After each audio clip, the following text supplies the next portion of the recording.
the history of ideas. When I started writing in the 1960s, my first 4 novels, Weep No Child, The River Between, A Grain of Wheat, and Petals of Blood, were in English. Then I'll go through this,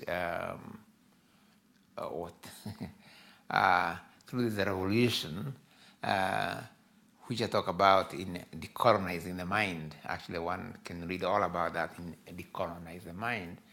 And I start writing in Kikuiu language.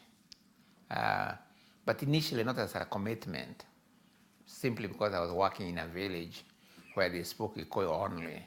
We produced a play called I'll Marry When I Want in Kikuiu Ngaika Deda, with the women and men and workers and peasants, the landless, the jobless of the village, and so on, And this became such a phenomenal success, I would call it, just in terms of sheer number of people who came from different parts of the area and from Nairobi, and some even hired buses to come and see this phenomenon, that instead of the post-colonial government being very happy with the intellectuals who are willing to go back to the village and work with the villagers, they start becoming, this is suspicious. Why are they writing? Why should a professor from the university, what is he doing in the village?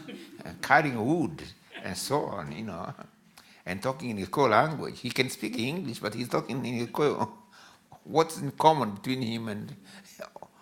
I don't know what other questions they raise, but whatever the result of it is, I was taken from being a professor of literature at the University of Nairobi to a maximum security prison.